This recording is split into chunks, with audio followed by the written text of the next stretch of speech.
Hello people, welcome to week 16 of Skyrim Special Edition modding, another week of incredible modding epicness. Nah, not really. The mods continue to come in a pretty laid-back attitude, as expected, but there are still some nice ones here and there.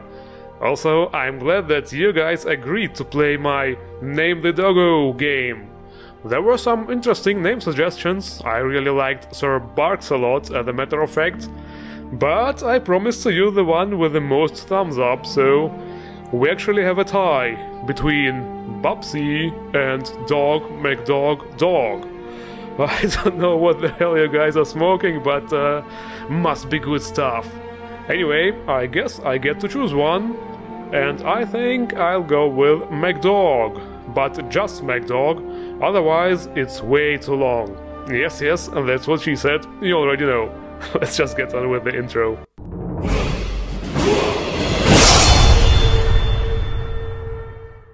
Would you look at that? It looks like I'm finally getting to review a new spells package. The Elder Scrolls Tomes by Murky. The interesting thing about this one is it adds spells which actually do exist in the Elder Scrolls universe. Namely spells from Oblivion and Morrowind. Here is the good old water walking spell, for example, in case you want to do some Jesus cosplay. There are currently 69 spells included, and some more will be added in the future. Some of the spells also come with new visuals and sound effects. The range of the spells covers pretty much each school of magic.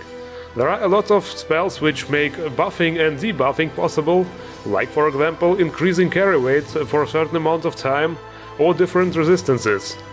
Things which can only be achieved with potions in vanilla Skyrim. In other words, with this mod you could play a mage character without even touching alchemy. Of course, you can combine debuffs with offensive spells like the new poison element, decreasing the target's poison resistance first and then attacking it with the poison spell and dealing massive amounts of damage. Some other offensive spells are, for example, the Flame Wave, which lets you hit several targets with one hit, or various touch abilities, which are really strong, but incredibly hard to land, especially in third-person combat.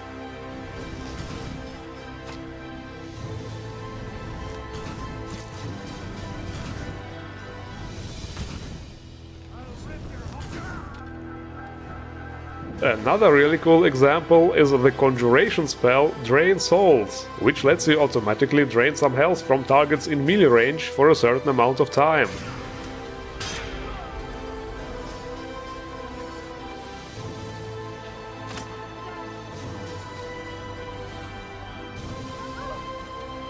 All in all, quite a nice spell package with balanced and lore-friendly spells, nothing over the top or too overpowered, and definitely fits into the game seamlessly. Next comes this week's weapon mod, Kusanagi-no-Tsurugi by D-Magnus. And the translation of this would be the Grass Cutter Sword.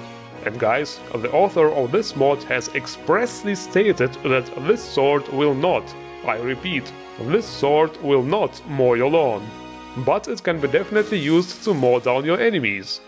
The sword comes as a one-handed and as a two-handed, as it's usually the case. In terms of optics, it's without a question a Japanese-looking sword, with kanji on the blade and a glowing dragon ball on the hilt. Now we only need to collect 6 more and we can make a wish. But seriously, according to the lore, this weapon has been blessed by the sun goddess Amaterasu and therefore deals sun damage. And it's even more effective if you use it against undead. So you could say it's like a Japanese Dawnbreaker. Those swords have a really fast attack speed and also the special ability to shoot out a wave of sunlight each time you do a heavy attack. This makes Kusanagi a really epic and strong weapon. Without a doubt, a great addition to your Skyrim armory.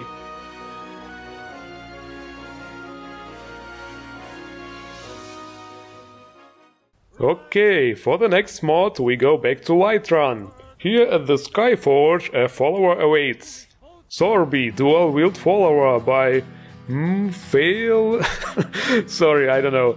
Anyway, 1947. No, it's actually 74. You know, in German it's the other way around. Never mind. So, Sorby is supposed to be a Nord, and probably owns a magic-powered solarium by the looks of it. There is no custom voice, unfortunately. So you are probably wondering, why am I reviewing this mod? Well, to be honest, I really liked her face. It's really well done, really beautiful. Maybe a little bit too beautiful for Skyrim.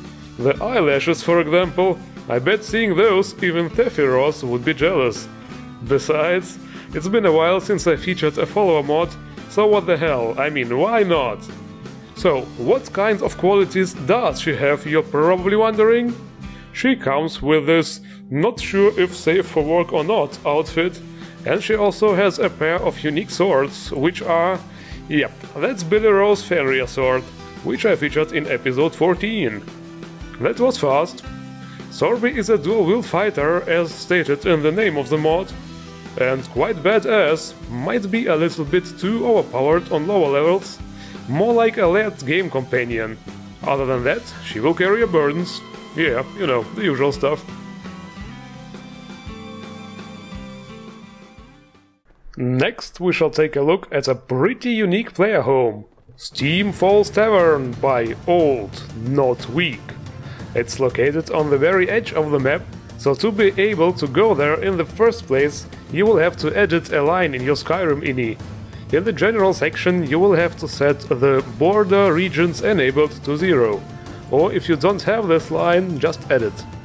And now, feast your eyes upon this architectural beauty. Seriously, do houses like this exist in some game, or maybe anime or movie? Because if that's an original creation, damn, this modder has some talent. Okay, the technical stuff. There are a bunch of crafting stations not far away from the house. There is a tent nearby, probably to serve as a doghouse for MacDog. There are also 2 beds on the upper floor, 2 mannequins, some display racks and so on. Also, if you are wondering why this is called a tavern, that's because it used to be one. When you first arrive there, you will see some notes pinned down with elven daggers, saying that the tavern was closed due to Talos worship. That's right, there is a Talos shrine next to it. So I guess the Thalmor closed it down, and now you can have it as a player home. And it's definitely a very unique player home. Nice remote location, remarkable design, and the view you get from here is absolutely worth it.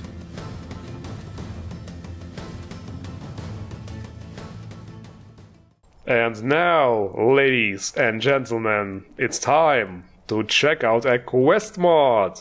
Challenge of the Divines by Salvador17. To get started, we have to visit Templo de los Divinos in Solitude. Yes, that's what it was called after I installed this mod. Once there, we have to talk to this acolyte guy here. I will say it right away, there is no voice acting, so you will have to turn on the subtitles. He will then tell us that in order to achieve illumination, you have to complete a challenge of the Divines. And then we travel to the Temple of Julianos, where things escalate quickly and we are attacked by those knights. Once we deal with those, our next step will be the Temple of Talos in Solitude. Or will it? Actually no, that's a bug. You see, the quest marker points to go in there, but the location where we actually need to go is the Temple of Julianos, where we fought those bad guys. Yeah, and there we will find a book, which tells us what we have to do to complete the challenges. From there, you will have to visit several temples, talk to more acolytes, kill more bad guys, and get a reward in the end. The whole thing reminds me a lot on that DLC from Oblivion. Knights of the Nine! Damn, my memory is good. And this is pretty much it. There is some nice looking gear to pick up on the way, but other than that, this mod is pretty much in beta state right now, and there are some bugs.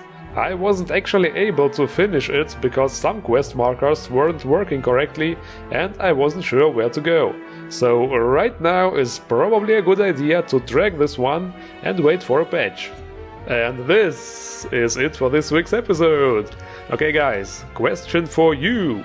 Since the amount of mods is really drastically decreasing, do you think it would be better to take it easy with the mod reviews and release them like once in every 2 weeks instead of every week? and in the 3 weeks concentrate on let's plays of big famous quest mods, for example. Tell me what you think. Other than that, you know the drill, soldiers. Links to the mods in the description, and all of the modders, like the video, subscribe to the channel.